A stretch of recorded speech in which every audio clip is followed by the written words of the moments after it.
Wanted to introduce Rafi Lakis, who is our new CTSI faculty affiliates lead.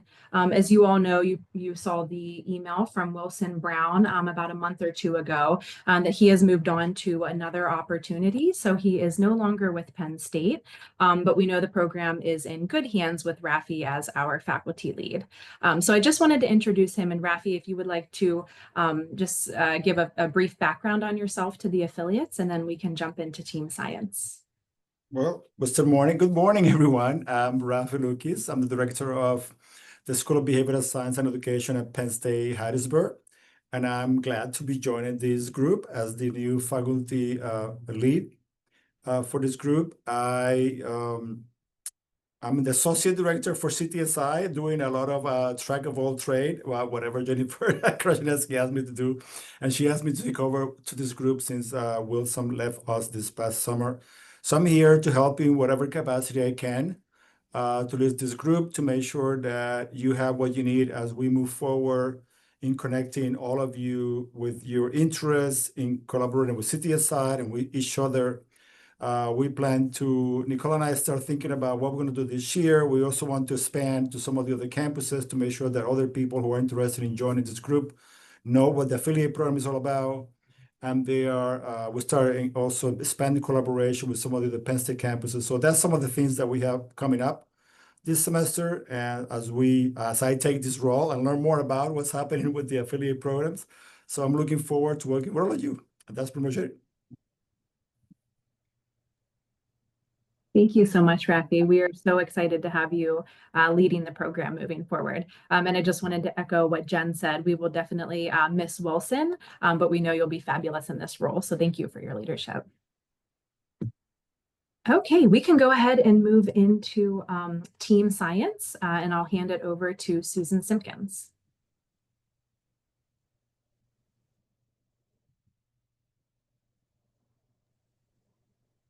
Can everyone see the slides? Yes. Perfect. All right. I'm Susan Simpkins. I'm very privileged to be the team science lead for the Clinical and Translational Science Institute here.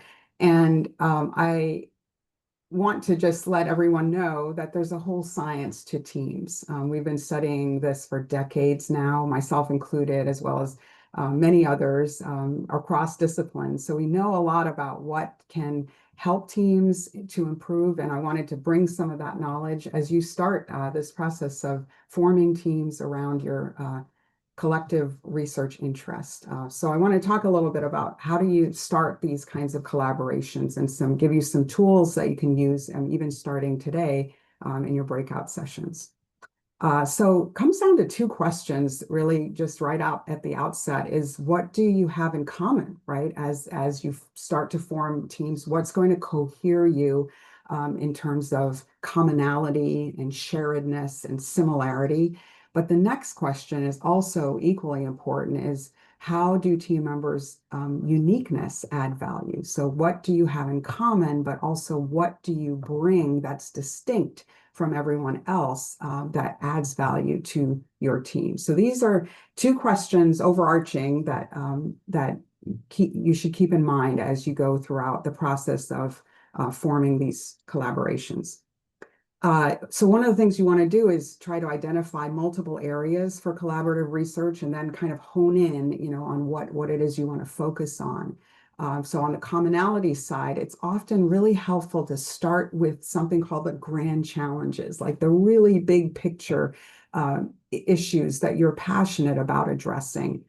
Grand challenges, they're ambitious, but they're achievable objectives, they're powerful goals. They serve to energize, direct attention, and facilitate, discovery, arousal of new strategies and knowledge. So I think starting on that broader level, it's a higher likelihood that you're going to find areas that you have in common at the big level, and then you can kind of go from there in terms of making it more concrete and making it more specific. But oftentimes that's where a lot of the energy is about. I really care about this issue. I really care about the broader picture, and then how are you going to go from there? So on the uniqueness side, it's also really important to be curious about and respectful of others' expertise, and to recognize that everyone knows something that you don't, and to, approach people with that kind of curiosity of you know stuff that I don't, and I'm anxious to learn about it. Everyone on the team is going to have some sort of expertise that others don't have, whether it be technological. In some cases, it might be lived experiences. So it doesn't just have to be a content domain or a specific discipline or some sort of formal education. I like this quote. We all have to remember that expertise is domain specific, and therefore both the eminent and the up and coming need to practice intellectual humility in our communication. Having a PhD at the end of our names doesn't make us all knowing, and it doesn't give us a license to speak confidently on any issue we so choose. It means we have demonstrated to our peers that we know a lot of things about a very narrow sliver of the world. It's a specialist degree, not a generalist degree. Let's keep that reality in mind. So I think that's really important as you're talking across levels, different types of status, different types of degrees behind people's names, or no degree, but you have an expertise that is valuable. And we, as team members, need to be about trying to figure out what expertise everyone brings to the table. Okay, this is a little bit of a video here. I'm going to just... Here at Rockwell Automation's world headquarters, research has been proceeding to develop a line of automation products that establishes new standards for quality, technological leadership, and operating excellence. With customer success as our primary focus, work has been proceeding on the crudely conceived idea of an instrument that would not only provide inverse reactive current for use in unilateral phase detractors, but would also be capable of automatically synchronizing cardinal gram meters. Such an instrument, comprised of Dodge gears and bearings, Reliant electric motors, Allen Bradley controls, and all monitored by Rockwell software, is Rockwell Automation's retro encabulator. Okay, I don't know about you, but I didn't understand a thing he said. All right, and I don't know if you've been in beginning kinds of collaborations where people start talking, but it's not going through. They're very, very technical. So how can we avoid that? And really, any one of us can get excited and start talking, and we're not realizing we're using a lot of jargon, we're using a lot of specific terms that we know, but nobody else in our audience or in our team knows what we're talking about. So avoid discipline-specific jargon. I recently just came out of a meeting with my faculty in my area of study. And so we have a certain way of talking to each other because we know each other. We're in the same discipline. We've had the same kinds of training. And so we can just, get on a roll and use acronyms all we want. We understand each other.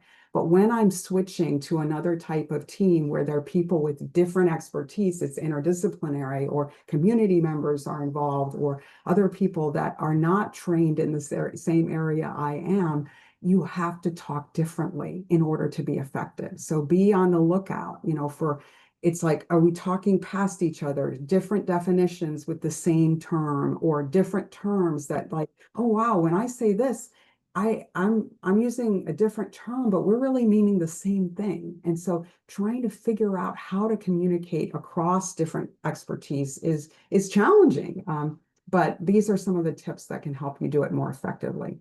And if you do use discipline-specific jargon, it's like developing a ground rule that members can ask, what does that mean? I'm not sure of that acronym. And it sort of does a couple of things. It creates this culture where members you're going to be more likely to realize you're doing it. Because sometimes, again, we don't even realize we're doing it. We're just spouting off things that make sense to us, but may not to others. And also members are empowered, to ask questions that when you don't understand, because otherwise, why are you letting this drone on when, the whole purpose of getting together is so we can develop a collective understanding of how we can move forward into a new research area. This is so important. State the obvious. It's obvious to you, but it may not be obvious to anybody else in your group. And so it can be difficult for researchers or for people that, again, are very passionate about what you know, and you are a domain expertise in a certain area, or you have certain experiences that you're very familiar with.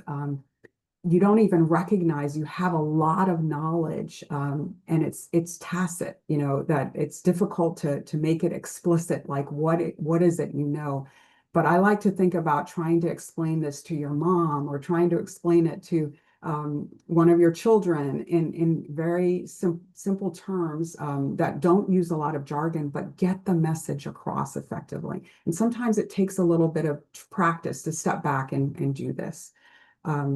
A lot of times we want to, go right to the more complex, and sometimes we're trying to look impressive, and that doesn't help us in this stating the obvious that is going to be the best for collective understanding and developing, getting on the same page about where we're moving forward. As you go forward, establishing a shared team language is part of the task of teaming effectively. And so identifying, what are your core terms, what are the terms you're dealing with in the problem space, and making sure members are on the same page about it. And when you onboard new members, that they also have this ability to develop this shared knowledge as they move forward in the team. So sharing key concepts and terminology is important. Even developing a glossary might be something you want to do. And then cultivating active listening is so critical.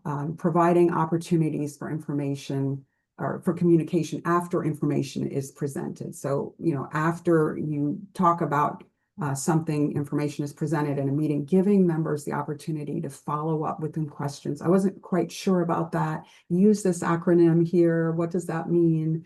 Am I understanding it correctly? Thanking members for asking questions and inputting.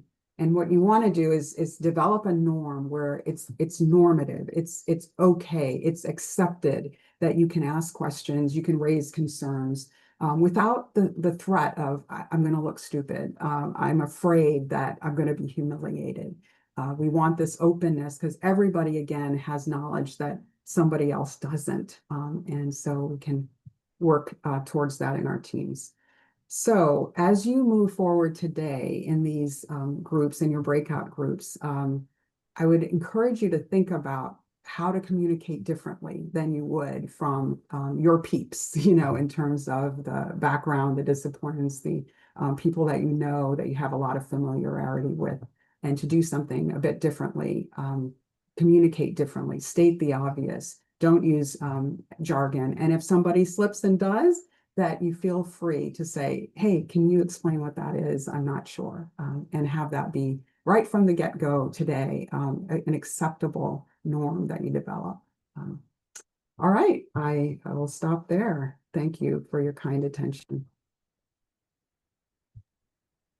Thank you so much, Susan. That was very informative. I do see we have one hand raised. Do you have a couple of minutes for a quick question? Absolutely, yeah. Okay. Nathaniel, go ahead. Thank you very much for a good presentation. I thought it was very good. And what do you do if there's a Q&A session and for some reason I'm asking a question and then somebody cuts me off and something like that and then does the same thing back to me? How do you handle a situation like that without causing further drama, but or issues down the road? And Yeah. And things like that, because clearly if I have a question, I like for somebody to answer that, but if somebody else cuts me off, that because there is a source of tension that I've seen in many situations that is relevant to this conversation. Any thoughts on that issue? Yeah. Thank you, Nathaniel. That's a great question. And it's unfortunate, right? It's not the active listening we just talked about. But I think it would be helpful if the leader could recognize that and draw attention back to you, so to give you a chance to finish up what you were saying. But it doesn't just have to be the leader. What you ideally want is in any team, it's like someone coming and saying, yeah, Nathaniel, you were talking about that, and that point is really credited to you for saying that. And so having someone come back and recognize that you were the one making the original point can be helpful in the meeting, to just make sure that credit is given where credit is due. Yeah. Thank you. Thank you for your question. That is good, because last thing we want is any unnecessary drama, and I thought that was because it is good to have active listening and things like that, but recognize that there's sometimes breakdown in that approach, and then just figuring a way to mitigate that without any drama is good, because I've actually had that situation last month where I attended a meeting. It caused drama. The leader did nothing about that, and it just escalated to the point now where there's a breakdown in tension, and I had to withdraw from that situation. And last thing I want is anything like that to happen to anybody, and it's good to mitigate that, to avoid unnecessary drama behind the scenes that causes friction and things like that. And I yeah, agree. better Yeah, be proactive than reactive. I agree. Thank you. All right. Thank you so much.